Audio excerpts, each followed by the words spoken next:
My name is Frank. I'm 67 years old, and as you listen to me, I'm still sitting on the narrow edge of the same iron bed where I've spent the last 4 decades of my life. The cold that rises from this concrete floor never sleeps. It's an old acquaintance that seeps through the soles of my slippers and settles deep into my knees, worn out by time. I've been locked in here since 1985, a year that might seem like a distant chapter to you, but to me, it's the eternal echo of the day the world decided to move on without me. The pale light from the corridor invades my cell now, casting shadows on the walls I've memorized as if they were the lines on the palm of my hand. I am not a victim of injustice. I am simply the result of 5 seconds of fury that erased 40 years of sun. If you believe the worst punishment in here is the fights in the yard or the isolation of the hole, you still don't understand the true cruelty of the system. The real horror isn't what they strip away from you when the handcuffs tighten, but what they sow into your soul over decades, turning your mind into an extension of these steel bars. Today, a yellowed official paper was placed in my trembling hands, a document saying I can finally leave. But it brought a panic I never felt even when facing a blade. I'm going to tell you how the stupid pride of a young mechanic buried me alive, and why the outside world has become a monster more terrifying than this gate. Pay close attention, because what I'm about to relate is the only contract you'll have with reality today. Back in 1985, I was a man with grease on my hands and a soul clean of crime, working from sunrise to sunset in a neighborhood mechanic shop. My days were measured by the roar of engines and the sharp scent of burnt oil that clung to my skin and my navy blue uniform. I was 26 years old, with a physical strength that seemed inexhaustible, and a toolbox that solved any mechanical problem with the precision of someone who knew every part by touch. At that time, the world was tactile, analog, and direct. If something broke, I opened the hood, tightened a bolt, and life started spinning again. I felt like the master of my own destiny and my own time, never realizing that time was the one thing I could never fix with my rusty screwdrivers. My nights followed a predictable and comforting rhythm on the cobblestone streets of my working-class neighborhood, where everyone knew me by name. After closing the shop, I used to go to the corner bar to drink a cold beer from a glass bottle, listening to the sound of classic rock hissing out of the tape deck of my car parked on the sidewalk. It was a simple life, centered on hard work and childhood friendships, where conversations were frank and laughs were loud and true. I believed that respect was a man's most valuable currency, and that the neighborhood was my safe harbor, a territory where I knew exactly where to step and who to talk to. The horizon didn't go beyond next Saturday, and that small bubble of normalcy gave me the false sense that I was invincible. However, behind that routine of work and beer, I carried a silent defect that eventually became my own executioner. A reactive and flammable pride. I was raised under the stupid law that a real man doesn't take an insult home, and that any spark of disrespect should be extinguished with brute force. To me, bowing my head was a sign of unforgivable weakness, a stain on honor that no shop grease could ever wash away. I walked through the world with my chest puffed out and a short fuse, always ready to react to any crooked look or cross word, treating life as if it were a constant contest for territory and authority. I didn't know that this giant ego of mine was just digging the hole where I'd be thrown, turning my personality into a trap that would snap shut on a rainy night. It was a Friday of heavy rain in 1985, the kind of night when visibility is short and a tired man's patience is even shorter. I was driving back from the bar, the car radio playing a slow song whose name I no longer remember, and the windshield wipers fighting uselessly against the curtain of water pouring down the glass. The asphalt glowed under the yellowish streetlights, and the metallic smell of wet earth rose sharply through the cracks in the window. That's when a guy in an old truck cut me off sharply at an intersection, honking in a long, aggressive way, as if he owned the world. I felt that familiar heat rise up my neck, the stupid pride of someone who won't be challenged in his own neighborhood.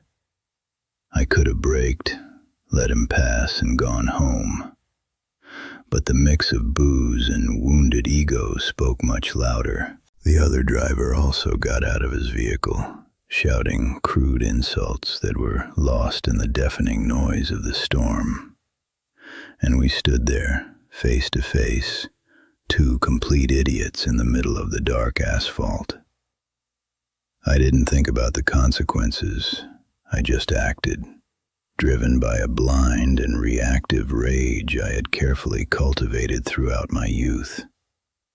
I gave him a single, hard shove to the chest, a gesture that, in my head, seemed insignificant and quick, just to push him out of my way and reaffirm my supposed physical authority. But fate is a cruel mill that grinds whole lives in mere seconds.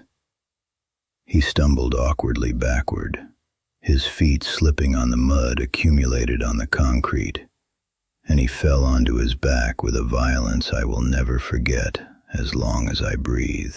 The hollow sound of his skull hitting the sharp edge of the curb was dry and final, like the snap of a thick branch breaking in absolute silence. The man didn't move again. He just lay there with his eyes fixed on the rain, while dark blood began to drain into the sewer. The whole world seemed to stop at that exact moment, and the silence that followed was much louder and more deafening than any thunder tearing through the sky.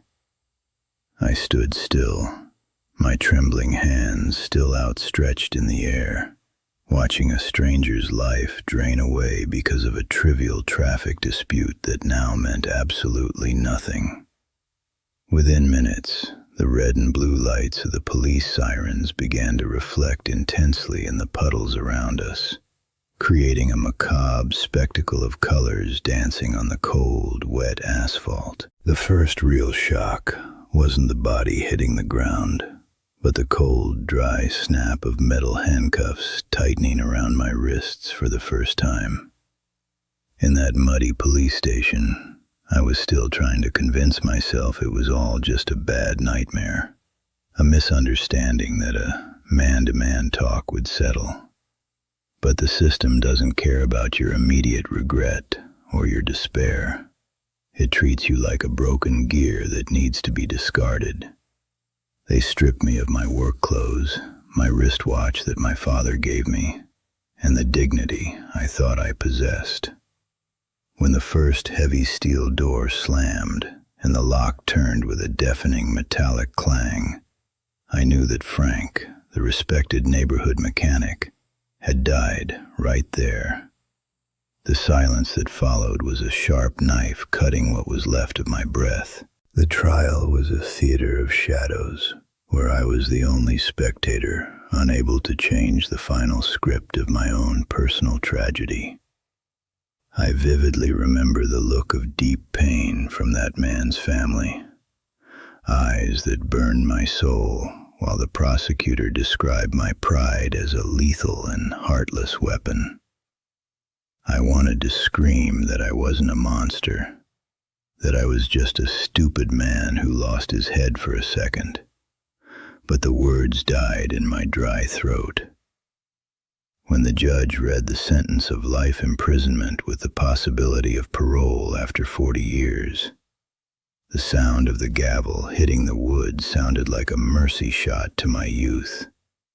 In that instant, I realized my life had been vaporized, and that I would spend most of my existence breathing the stale air of a gray and forgotten cell block. The first night in the dark cell was a plunge into an abyss of physical and psychological terror that I never imagined could exist. Lying on that thin, stinking mattress, I heard the distant screams of other inmates, the metallic sound of cups hitting the bars, and the muffled crying of those who had already lost hope. Institutional loneliness began to eat me from the inside, like an acid that slowly corrodes a man's identity until only a registration number is left. I thought of my shop, the screwdrivers lined up, and the smell of my mother's coffee, realizing that all of it now belonged to a ghost. Isolation wasn't just being between four walls, but the brutal awareness that I had become a stranger to the world and to myself in that endless darkness. The first 10 years in here were a school of shadows, where I learned that survival requires the sacrifice of one's own soul. I had to bury the Frank who fixed engines and grow a shell of iron to withstand the rhythmic violence and the silent rules of the cell blocks. I saw men being broken by routine and fear, and so as not to be next, I turned my heart into cold stone, just like the concrete of this cell. Every passing day, I felt my humanity draining through the damp corridors, replaced by an animal instinct of constant alert that never allowed me to close both eyes to sleep. Time began to become a shapeless gray mass, where months crawled like heavy chains, and years were marked only by the new scars I carried on my skin and spirit. The deepest blow didn't come from a homemade blade, but from a bureaucratic paper handed over by an indifferent guard through the bars of my cell. He told me, without looking me in the eye, that my mother had passed away, and that my request to attend the funeral had been summarily denied by the board. That night, the silence of the prison seemed to weigh tons on my chest, and I wept the loneliest tears of my life, muffling the sobs in my pillow so as not to show weakness to the other inmates. I imagined her casket lowering without my goodbye, while I remained locked in this square of cement, unable to fulfill my last duty as a son. There, I understood that prison didn't just isolate me. It systematically erased me from all the important moments that make up a real family's history. Over the decades, the outside world became a faded photograph that I could no longer see clearly in my dreams. In the beginning, I received scented letters and color photos that kept me connected to what I called life. But around the 20th year, the mail stopped completely. Visits thinned out until the visiting room became an emotional desert where no one appeared anymore to ask how I was or if I still needed anything. I found myself floating in an existential void, a forgotten man who no longer had roots outside the walls, only memories that were yellowing along with the paper of the old messages. I became an institutionalized ghost, a shadow walking through identical corridors, while the people I loved grew old and died in a world that had deleted me. Now the scratched metal mirror reflects back the image of a stranger with a face furrowed by deep wrinkles and eyes that have lost the spark of hope. My hands, once agile and strong for dismantling carburetors and adjusting valves with precision, are now deformed by arthritis and tremble when holding an aluminum mug. The cold of this cell penetrates deep into my old bones during the early hours, and the artificial light of the fluorescent lamps, which never fully turn off, seems to have permanently blurred my vision. I grew old between walls that don't change, while my muscles withered and my physical endurance was consumed by forced inactivity and tasteless industrial food. Every pain I feel when getting out of bed is a cruel reminder that the system kept me in a concrete drawer until I was worn out and useless. Sometimes I stand in front of the small television in the common area, watching images of a modern society that looks to me like something out of a science fiction movie. I see people hypnotized by small glass screens in their hands, silent cars I don't recognize, and a frantic pace of life that causes me vertigo and nausea. The world of 1985, with its vinyl records and analog engines I loved so much, has been replaced by a digital and invisible reality where I no longer have a place or use. I feel a paralyzing dread, realizing that I no longer know how to cross a street, how to pay a bill, or how to talk to these accelerated and connected human beings. The technology that was supposed to free man only served to dig an impassable abyss between me and liberty. I sit here and realize that the bars on the window aren't what really kept me captive all these years. It was that poison I used to call honor. I spent my youth believing that a man's value was measured by the space he demanded and the speed with which he reacted to any perceived slight. On that rainy night, I wasn't defending my dignity. I was just feeding an ego monster that had been growing inside me since I picked up my first tool. I look at my calloused hands today and see the tools of a man who thought he could fix engines, but ended up destroying the only thing that mattered, a human life. The guilt is no longer a sharp pain.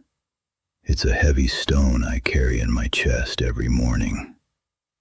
I was already a prisoner of my temperament long before the police arrived with handcuffs. Now there's a different battle raging inside me, one that keeps me awake when the prison finally goes dead silent.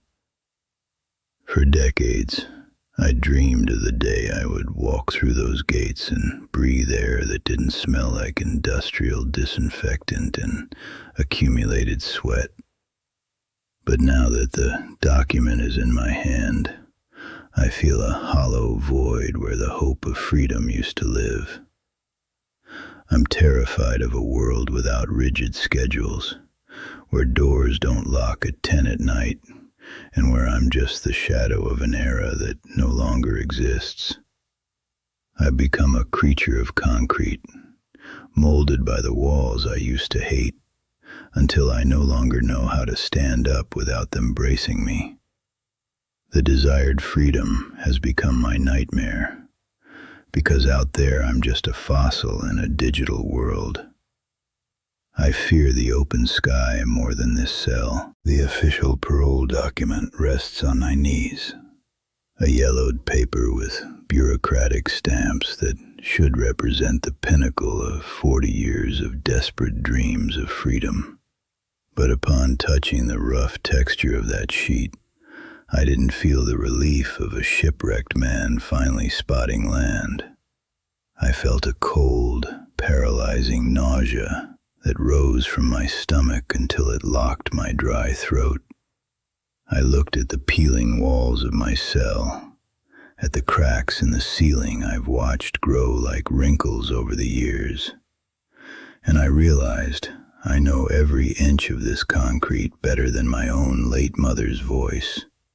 The metallic sound of the gate slamming in the corridor, which used to be a punishment, now sounds like the heartbeat of a place that, in the cruelest and most silent way, has become my only true home.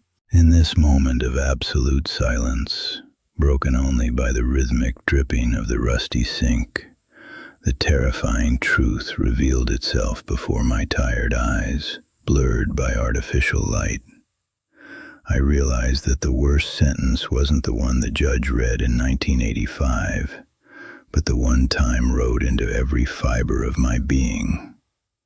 I have become an institutionalized ghost who only possesses substance within these walls of cement. Outside of here, I am an analog mechanic in a digital world, an old man who no longer knows how to exist without the command of a guard or the sound of a siren. Freedom, for someone who has been buried alive for so long, is no longer a prize. It is a terrifying vacuum where there is no one waiting for me at the gate. I discovered that the system didn't just lock me up, it devoured me and rebuilt me in the image of a cage. I learned, as the seasons changed outside and the concrete remained motionless in here, that freedom is not just the absence of chains, but the sacred right to belong to the time in which you live. We walk around thinking that pride is a necessary shield, an armor so that no one steps on our shadow. But the truth is that this ego is an anchor that drags us to the bottom at the first slip. A single second of fury, a shove driven by the stupid vanity of not accepting provocation, can erase all the decades of sun you would have had ahead of you. The world doesn't stop for your regret. It spins heartlessly and discards you like a fossil in a concrete drawer. The greatest punishment is not isolation, but the abyss of being a man of yesterday, in a tomorrow that no longer recognizes you. There is no fix for a life fragmented by the weight of 40 years of silence and institutionalized routine. As the mechanic I was, I thought failures could be adjusted with the right tool and effort, but I discovered, too late, that character has no spare parts. When you allow a destructive impulse to take the wheel of your existence, you aren't just losing physical freedom. You are handing your identity over to a system that will grind you until nothing of the original man is left. The true tragedy isn't dying in prison, but living long enough to realize that the bars have become the only thing keeping you whole. Value the peace of your days and the connection with those you love, because once the gate closes, time becomes your cruelest and most absolute enemy. You there, listening to me from the other side of that glowing screen. Maybe you think my story is just a distant horror tale, something that would never cross your safe path. But I ask you, how many times today did you feel that heat rising up your neck because of a cutoff in traffic, a cross comment at work, or a silly argument with someone you love? The same pride that locked me in here for 40 years is right there, pulsing in your temple, just waiting for 5 seconds of distraction to destroy everything you've built with so much sweat. Don't let the vanity of having the last word blow out the light of your future and turn you into a ghost like me. Freedom is a thin crystal that shatters with a single blow of fury. And time, my friend, has no rewind button to fix broken lives. I look at this parole paper one last time and realize that freedom is an open field where I no longer know how to walk without tripping over my own fear. I am the living warning that time does not forgive pride, and now my only comfort is hoping that my words reach your heart before fury takes the wheel of your life. If you feel that this confession touched a wound or made you rethink that fight that's still burning in your chest, leave your story below. I still have plenty of time to read every line in the silence of my cell. If you were ripped from your life today and thrown 40 years into the future, with no one waiting for you at the gate, would you have the courage to walk out, or would you choose the safety of the bars? The guard is coming now.